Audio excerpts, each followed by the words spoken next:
Hello, and welcome to the Argyle Finance Leadership Forum. My name is Nick with Argyle, and it's great to have everyone joining us today.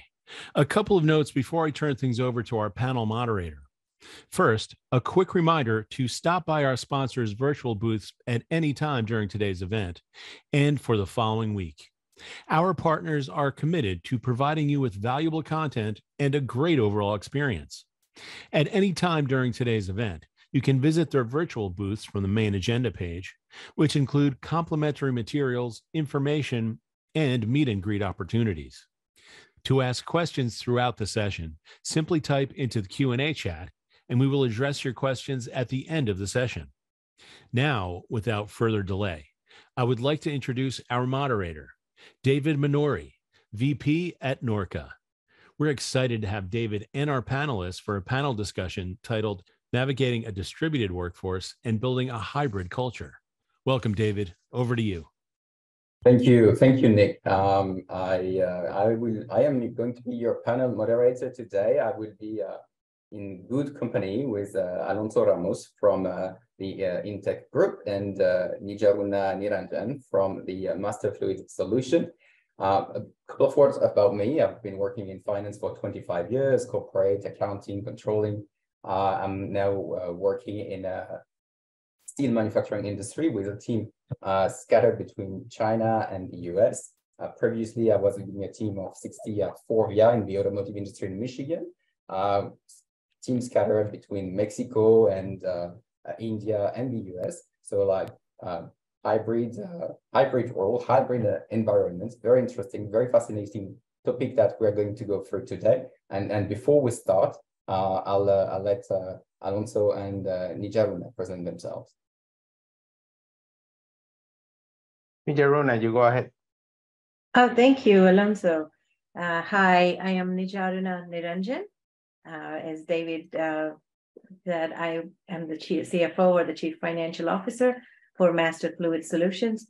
I'm based in the Midwest, and I'm a chartered accountant and a Six Sigma Black Belt. Like David said, I've also been involved on a global scale with the manufacturing and automotive industry for over 27 years. I've worked around the globe, and my team has been scattered around the globe for more years than I remember. Prior to Masters, I was the CFO for the e-mobility business for BASF, and I've even currently and in my past roles, and my teams all over the globe. My number 2 currently is in Asia Pacific, and the distributed workforce. I really like how the panel is titled today. That's really what we see, and looking forward to a good discussion. Over to you, Alonso. Thank you, Nijaruna. And thanks, David, as well. Glad to participate one more time on these conferences. My name is Alonso Ramos. I am CFO. This is my third CFO role. I started with Colgate-Palmolive, where I worked for many, many years, 23 years, in many different countries and locations, and with a big mix of hybrid and insight teams back at that time. The last 3 roles have been CFO, mostly in the manufacturing industry. I currently with the Intech Group. This is a manufacturing, this is in the custom precision molding business. And yeah, we have continue having a distributed workforce. Right now we have in the US and Mexico, pretty much exiting the Asia right now, but continue to have a lot of the interesting situation with the workforce and how to communicate and how to do it effectively. So very excited to be in this panel. Then get over to you, David. Thank you. Thank you both. So this is a topic that we probably all have an interest in, and it's not in school books yet. We're literally living it. We have to be creative. Before I start the first question, I'm going to give you, and I want to give you some context about a minute. And also I want to say, if you have questions, and I've got one right now that has been expressed, I'm going to take it in my first question. If you have questions, put them as we go. Time goes fast, so I don't know if we'll have much time at the end. So as you feel it, as you have it, just drop your questions, and I'll get them as we go through. So let me give you some context. At the beginning in 2021, we could find studies showing an increase of efficiency for remote knowledge workers. We were supposed to make savings in real estate, and it was good for the carbon footprint. Yet today, there seem to be some pushback from CEOs. Offices are half empty, between 45 and 50% of occupancy this year. This is a Stanford study, and some CEOs made their opinion very public and quite threatening, like Goldman Sachs CEO David Solomon, or Elon Musk, or JP Morgan Jamie Dimon, Amazon CEO Andy Jassy. So, they call us to come back in the office. On the other side, we're entering a secular labor shortage. What does it mean? Like secular, it means like it's here to stay. And the Bureau of Labor Statistics in the US projects labor participation rates to drop from 62 to 60%. We're going to lose about 7 million workers in the coming years. So we need larger talent pool. Hence our topic today. So one question is, what's a distributed workforce? So that I will add that for the panelists. What's a distributed workforce? And from your experience, how have you seen work models continue evolving this year? What type of models is most effective? Hybrid, fully remote? And also if you can develop your concept of hybrid models, because we all have been in the office on Zoom and they're like, oh, why am I in the office today? So I'll start with you, Nijaruna. Thank you. Yeah, it's an excellent question. What is a distributed workforce? Now, what are the trends we see? Now, prior to 2020, I have to take you back in the time machine a little bit. Prior to 2020, we still had global teams. However, the teams were more focused in an office building. They worked together with that group. They were more regionally focused. And when COVID happened, all of us learned how we could operate without coming together in person. And now we had hybrid workforces, which meant many people work from home, some people work from the office. And now as we see 4 years down the line or 3 years down the line for North America, we're seeing there are different trends that are emerging now. I actually see two different trends, exactly opposite trends emerging.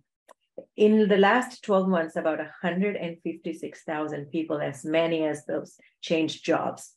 So the companies now get a second chance to redesign how their workforce is operating. So more and more companies now are asking employees to come into work, to a workplace. So you see that now, whether you change a job within the company or whether you change a role, you're now coming into the office more times than you did last year. That's one trend. The second trend you see is during the last 3 years, all of us, the finance leaders, we realized that we're not locally limited to hire talent. We saw that the next resource that we needed could be in Asia Pacific, could be in Europe. So now we also have hired people across the globe.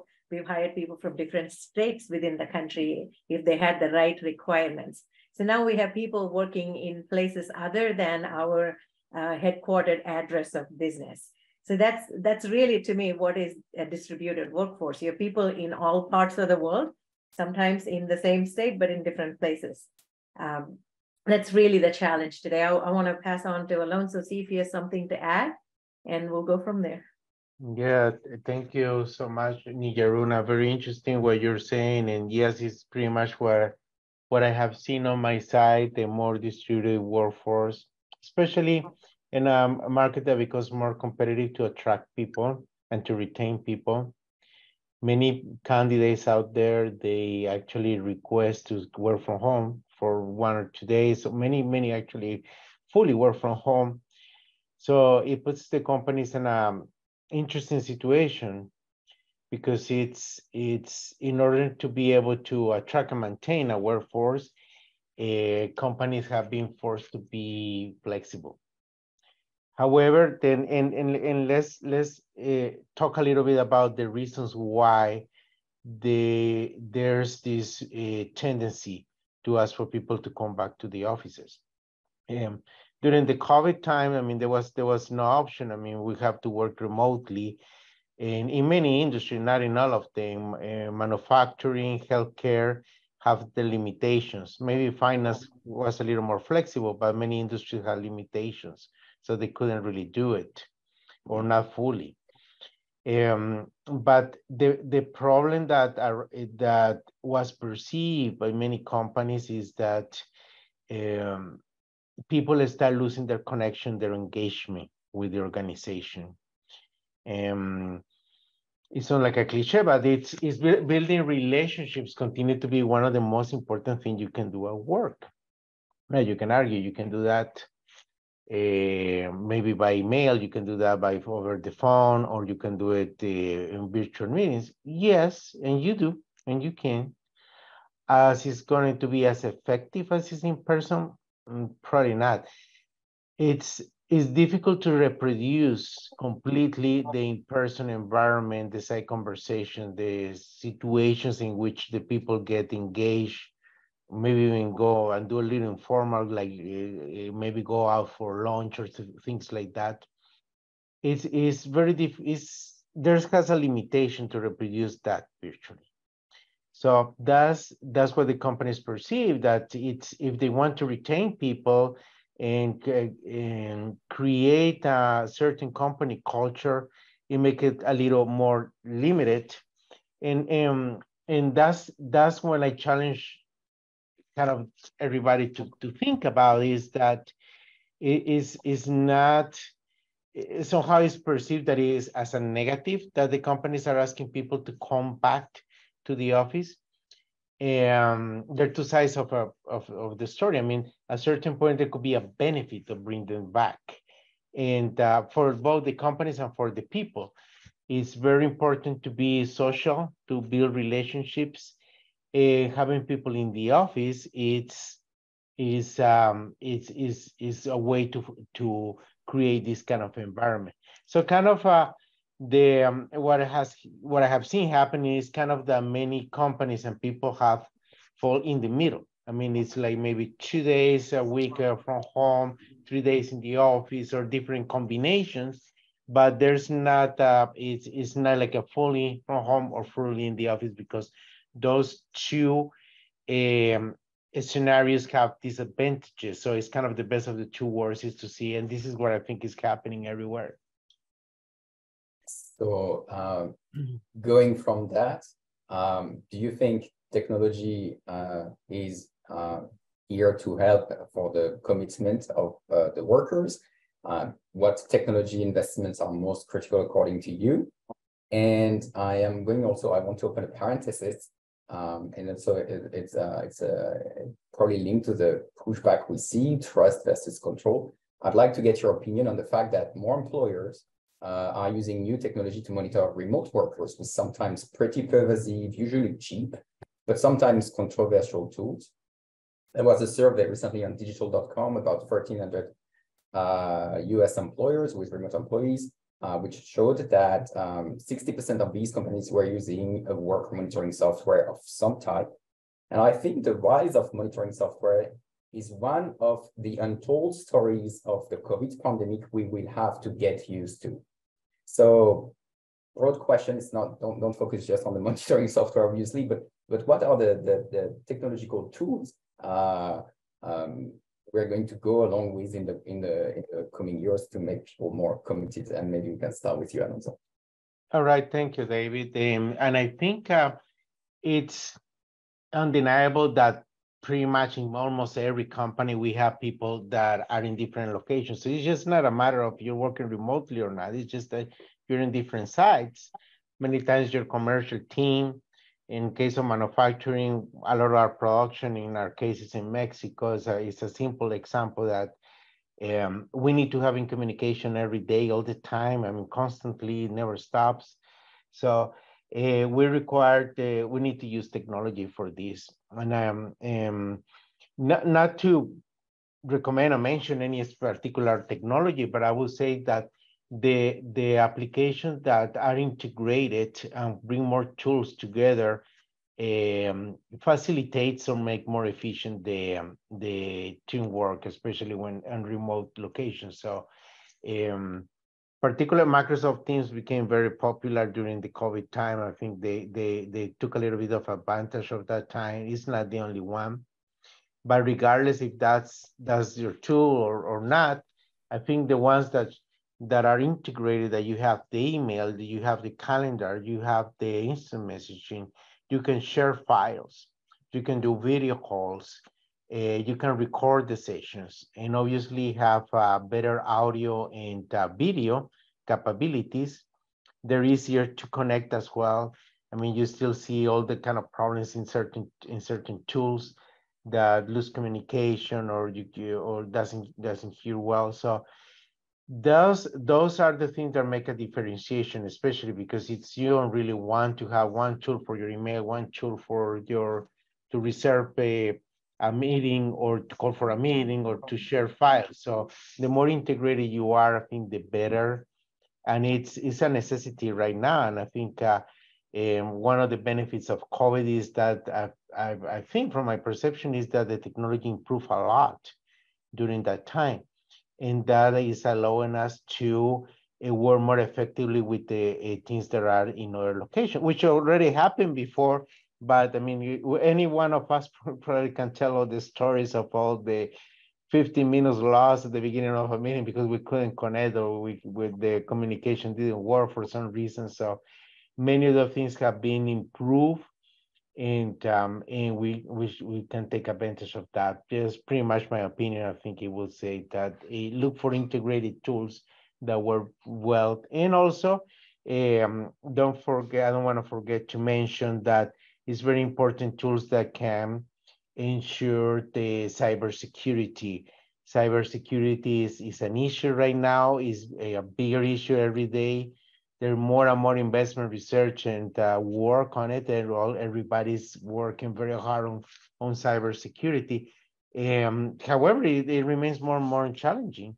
It's just scary that a company could be hacked, and some of these tools, or some of the meetings, or some of the information that is shared through these tools could be accessed by other people that with bad intentions. So that's also as well, I think, integrated tools, but under a very strong cybersecurity. I think that's fundamental right now. Also, Jaruna, you want to add? Everything. Technology investments, I think collaboration tools, like Alonso said, they have become predominant everywhere. Having your applications in the cloud, I think these are some things that as an organization, we adopted with a crash course. Ideally, we would have taken a little longer, but I see more and more companies come online with collaboration tools. We use Teams, we use Zoom. It's been fantastic. It has tried to connect you globally now. In the past, we used to go into the office every day. We interacted with anybody that was in the office, and then not as much with people outside of that region. But I think now it's open lines globally. I've onboarded several of my employees during that pandemic timeframe, and being able to get them to network, to connect with other colleagues across the globe, I think that's proven invaluable. So that's really what I see. What I'm also learning in many of these CFO forums I've attended over the last 12 months is there's certain industry where there's more regulation on how you can operate. Now, for most of us, it's our company financials, our information, and then we work on it. We have the reasonable amount of controls everywhere. But there's also the healthcare industry, where the banking industry, where they're actually working on customer sensitive data, and working at home, not having the right infrastructure or the controls on data is also causing a lot of concern for the users. So I'm also seeing those industries, incorporate more monitoring features into the workforce. They're building more controls into the work environment that is not necessarily secured by the organization. So now you're having to think of that as well. You secure your company, you secure your firewall. Now you secure your employees' firewall wherever they're working out of their kitchen, out of an office someplace. So I guess that's also some technology we've seen come up. So I want to ask you, Nijaruna, the statement says that, you know, environment shapes behavior. How do you make a new shared culture? How do you have shared purpose? How do you spread shared norms? How do you have shared values? How can we improve communication? By the way, we already complained before the pandemic, we had too many emails and chat and Zoom. And so how does that integrate? Yeah, no, that is a common question I get in every town hall, whichever side. I think it's a twofold responsibility from our side as the leaders. We now have to build that global community. So I think I now have a global finance meeting every month. So I have everybody join. And we do a roundtable. We share what everybody's plate looks like, what are we working on. We try to build that virtual community. So that's been appreciated quite a bit. So that's one part. So from our side, the other piece is also understanding that there may be some people in a room and some people not in a room on a phone call. So trying to build that culture or set of values where we say, hey, every voice is important. So there's been some training we've had to do with the teams, the meeting host. We usually say this is a hybrid meeting. We have participants on the Zoom. We have participants in the room. But I often always also have to tell the participants that to be included, you have to include yourself. So if you find yourself on the other side of the line and you cannot hear somebody in the room, you have to speak up and you have to say, hey, I know somebody said something, I did not hear it. And you have to feel included in that conversation. So that I think that's a big part as well. That's one of the things I often hear. I say, well, we can't hear everything. So we feel like if we're not in the room, we're not involved. So you have to do both. We've gone into meetings initially when the hybrid period started. We've said, if you have a comment to make it the whole room. So let's not have side conversations after the people on the phone dropped off. And then they wondered, I spent an hour there and I don't know what the resolution was. So I think we've had to do that kind of culture building as well. But what I see more of is these monthly group meetings that we come in, we share, and every newcomer, I think I've added those networking meet and greets and that community. I think it's not just for a distributed workforce, and most of us know, no matter what size of company you work for, your teams are lean. In many cases, you're one person in a country. So you want to build that community anyway as a backup. But go ahead, you were about to say something. No, I was going to ask on that. Do you think one size fits all? And also, and maybe Alonso, you can answer and you can complement if you want to that. So there's a question which is, okay, now what there's resistance. We all acknowledge resistance to go back partially in office, or even there's sometimes resistance to be on a remote setup. So maybe how would we deal with that? And don't know, Alonso, if you want to take the question, how we deal with that? And again, do you think obviously culture is different from one company to another? Do you think we have some tweaks to bring and we can be more selective? Yeah, I think it's interesting the question, because there's resistance in coming back to the office, but it takes me back to the leadership style. The leadership style can make a huge difference here, and even make the people see the benefit of having this type of interaction. And one of the ways I do, and which I found very effective, is I hold one-on-ones with many people, obviously with my direct reports. Sometimes you can hold one-on-ones with everybody. I do it with everybody, but not every month or every week. Maybe every 6 months with everybody. But for the direct reports, do it frequently and teach them, or they kind of mentor them how to do it with their teams. So they start building these relationships in an environment of trust, in an open conversation, with an open agenda, not necessarily talking about work, but how they feel, what their opinions are, and try to build this relationship with the people you are working on. Sometimes you can do this in person, sometimes you cannot do it in person, but do it anyway. I think that's important, because that's also you can show the people the benefit. I mean, we talk about this resistance to coming back, but we also need to show the people the benefit of being together, and they can come to actually enjoy and appreciate. And in the cases that is not possible because it's just different locations, I mean, maintain that communication on one-on-ones. And when we have the opportunity to travel, that will be the opportunity to approach them in person. But there's gotta be a mechanism of improving communication. Nijaruna mentioned the importance of having group meetings. I do it all the time, every day, almost all the time. They're necessary, and you want to encourage the people to communicate during those meetings. People have different personalities, so that's why the one-on-ones sometimes are a great way to also, for the people that remain a little bit in the back, or they don't they feel that comfortable expressing an opinion or sharing something with a larger team. In a one-on-one, they can open. If you earn their trust, they can open up and bring that those thoughts. So that's I would say something that I will definitely try.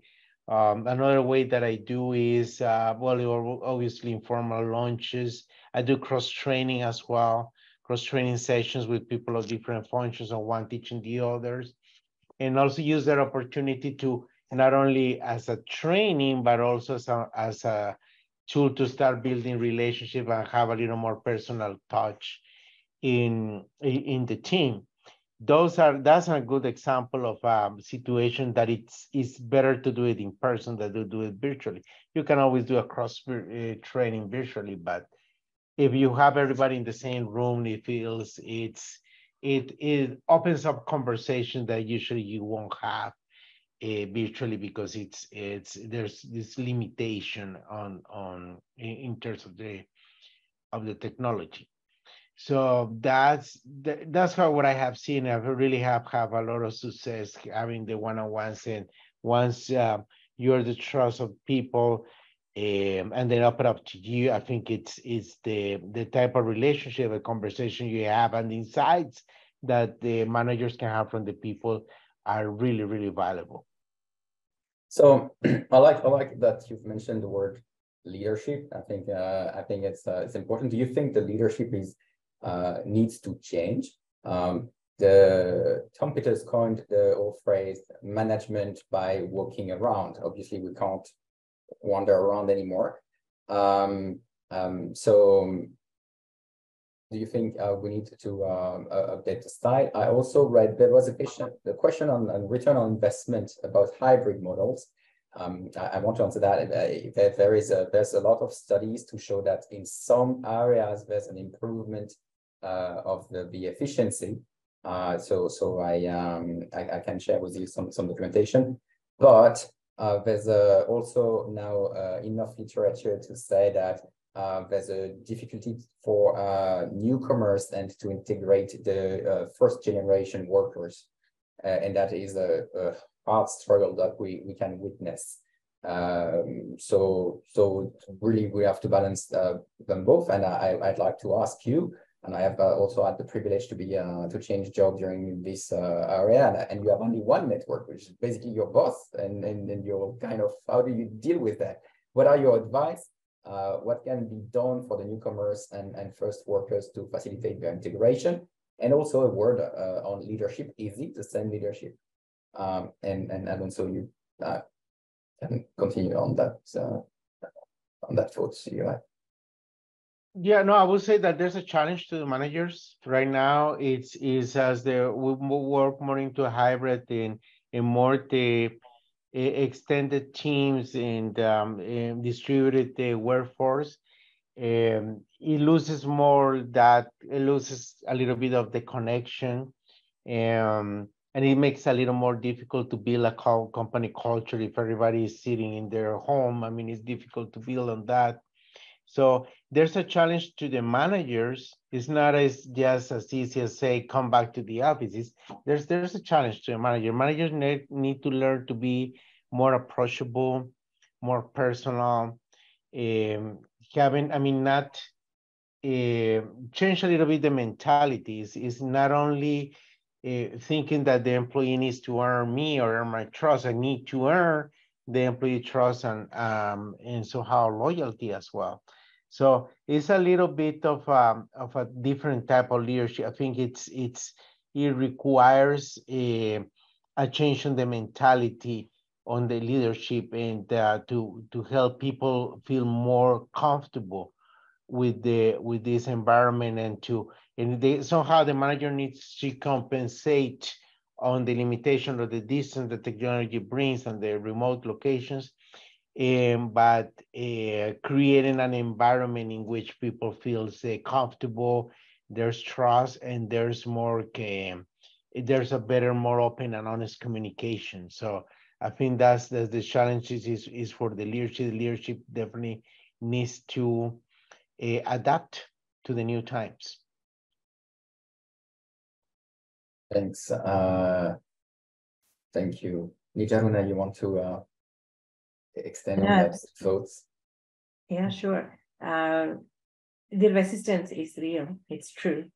I will share an interesting story. When we did our employee voices survey, there were many questions, many thoughts that said, well, we don't feel like that one family anymore. We don't see each other much. So I said, okay, so let's, how often do you guys want to come in? And people said, well, 3 days, 2 days. Yeah, so everything promising until this time. Then I said, okay, so let us start with at least 1 day. And I said, Wednesday, I will be there. I will make sure there are no meetings on Wednesday when I'm in the office. So if you want to see me, if you want time with me, you don't have to set up a meeting. I am in the office Wednesday. One person showed up from 3 days to Wednesday, one person. But slowly, I think that's how they started coming in. And they said, my boss did the same thing. He said, oh, I'm going to be here these days and these days. And if you want to meet me, you can come in. Now they know the CEO's here, the CFO's here. So if they had questions, if they wanted time, then people started coming in.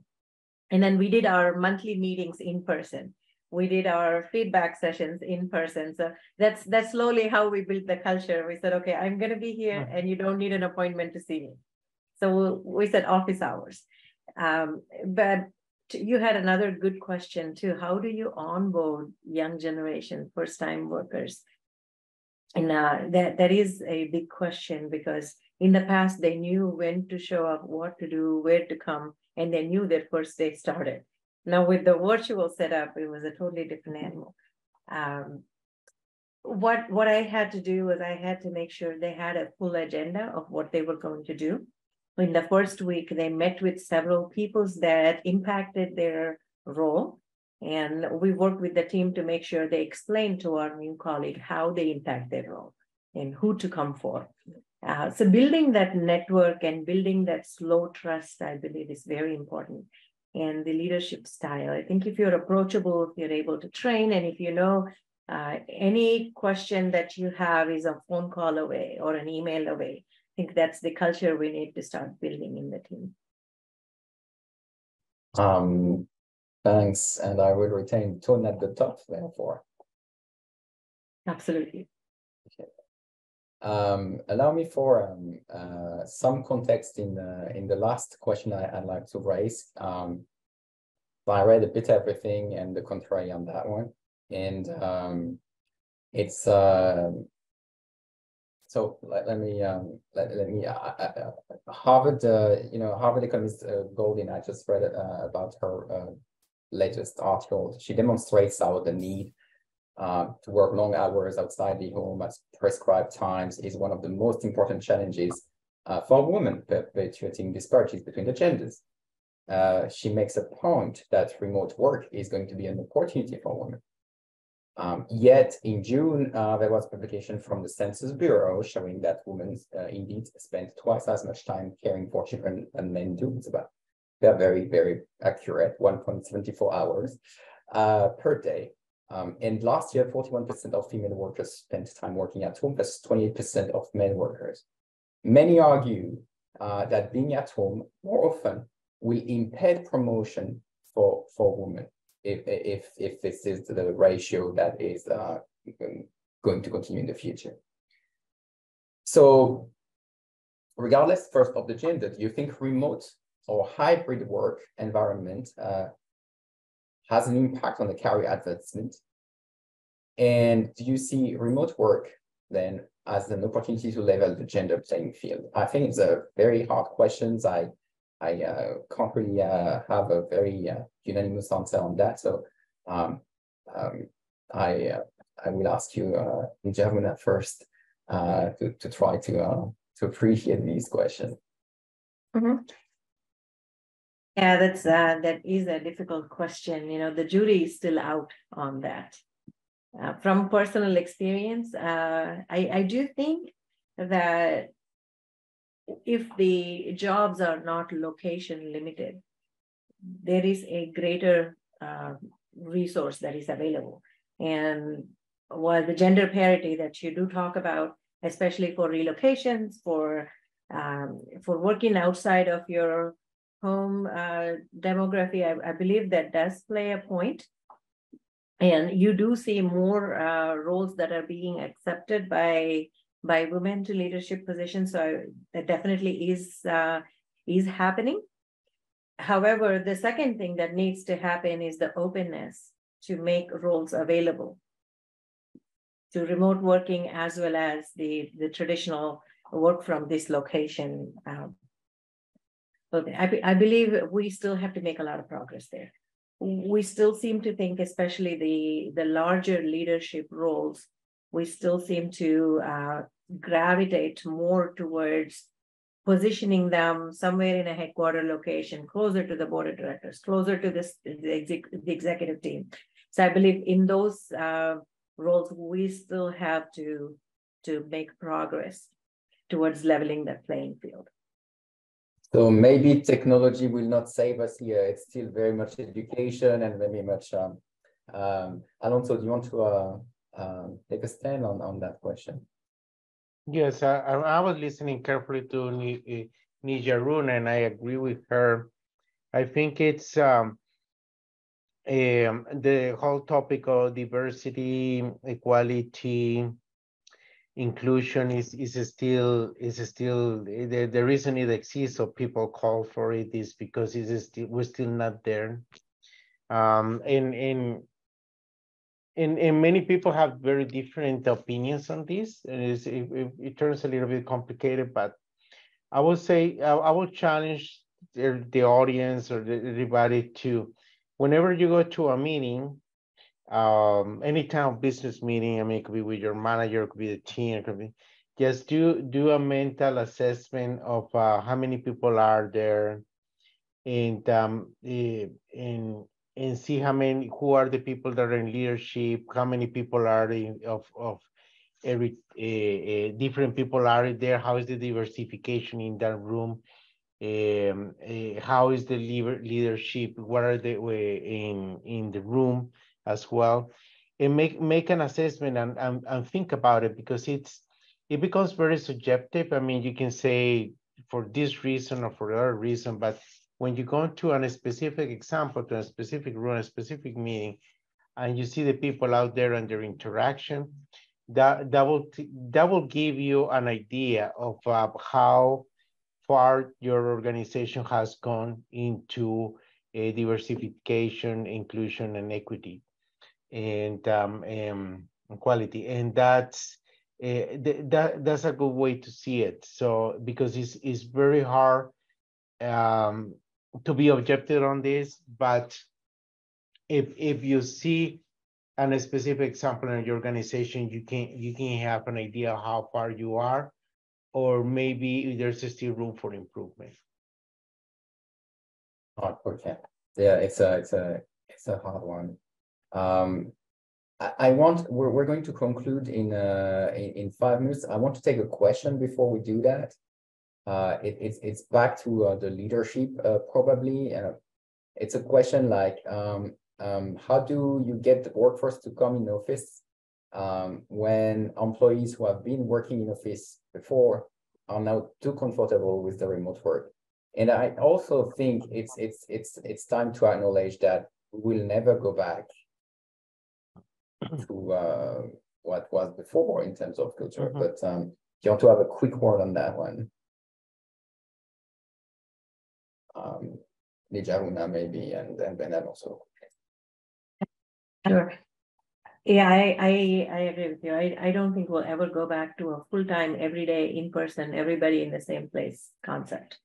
Many companies have already streamlined their physical footprint, so that's not even possible for many at this point. However, we will see a distributed workforce. We will see people coming in partially, and we'll see people that a few days a week, maybe that flexibility, the ability to offer the flexibility to the employees to work to work remotely for a couple of days a week has been something the companies are also viewing as a benefit, as an advantage that they can offer to the employees to gain that talent.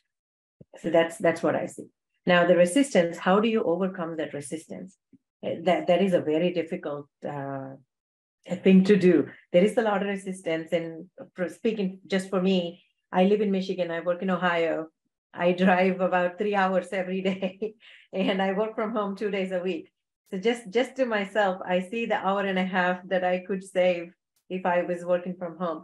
However, the amount of, I think, with the change in the job force that I said, with a new role, with a new job, you start realizing that you want to now start working with the teams. You want to start capitalizing on meeting people, networking with them. So that's organically happening. So you will see more people come into the office more often than they used to. The second is to build that leadership culture that's more inclusive, that's welcoming, that says, tying back to the business. That's another thing I see a lot. So the roles of our finance groups have changed significantly over a period of time. A very small portion of the workforce is expected to sit down, crunch invoices, apply cash. So most of the roles that are left in our teams, they are business-oriented roles. So they're now required to work with the business, with the operations, with the production, with the sales groups. So those interactions themselves should also drive the teams to come together at a place and start interacting. That's what I see happening organically. But that you must return 3 days to work culture is going to take a little longer. Thank you. I think we're going to conclude now, and also, and it's part of the very follow-up from what you said, and I think it's going to be good to restate it in part of our conclusion, a question which was, do you think there will ever be a full return to an in-person? So that's, I'm going to tell you one reason I think hybrid is here to stay. That's what the employees want. 30% of employees said they'd be likely to switch jobs if they were required to be fully on site. We can't lose them. And it's like about 50% of the population wants at least some partially remotely work. So in a world where talent is scarce, company will have to adjust. But I do think, as personal opinion here, I think that it's going to take time. Some management will still push back, but they will probably have to pay more at a certain moment. It's going to be, there will be an offset by that. I'll give you the final word. I think personally that the labor is not an expense anymore. It's probably the only assets which is going to appreciate in our balance sheets. But word of conclusion, maybe we'll start with you, Alonso, and then Nijaruna. All right, thank you. A very interesting topic. I think there are pros and cons for either. There are pros and cons on working remotely, avoid commutes, it's work-life balance, which is a personal definition. and there's benefits and pros and cons as well. Or working in an office, it's you build relationships, but you have to commute more. It has an environmental impact as well. So at the end, I think it's the companies need to find the right balance, and I think that's what they're systematically, little by little, that's what we're seeing happening. That they're finding that nice balance between one or the other, and it usually sits in the middle, in which you allow some days working from home, some days in the office. That's where I think that's where we are going, depending on the industry. Not only every company needs to find the right balance that makes sense for them in the industry they're working. Because if you talk about real estate, manufacturing, healthcare, or the financial services, I mean, the industry is completely different, and each one would allow different level of flexibility. But regardless of that, each one based on that industry and that environment, they need to find the right balance. And I think that's little by little we're going there. It's not an easy road, but I think that's what is happening, is a reflection of that. Also, yeah, I think the balance is very important, and I also agree. Payroll's not an expense anymore; it's human capital, and the resources, the skill sets we have, that's really what we have to look at. We have to grow and develop. And somebody asked the question, are employees eager when you present upskilling opportunities? That has been my experience. You present these upskilling or reskilling opportunities, that is one of the big motivators. And eventually you have to decide based on where is the employee best placed to do their job well. Because that's where we'll end up. But I completely agree. I don't believe there is a completely in-person scenario that's existing anymore. So thank you very much, both. Thank you, Nidja Luna. Thank you, Alonso. It was a pleasure to have you for this discussion, which is really concerning every one of us. And back to you, Nick. Well, great. Thank you all for such an insightful panel discussion. That was great. And I want to thank everyone else for joining us today. This session, along with all of today's content, will be available on demand following the event. This officially concludes the Argyle Finance Leadership Forum. Thank you again for joining us today and engaging in our content, and have a great rest of your day.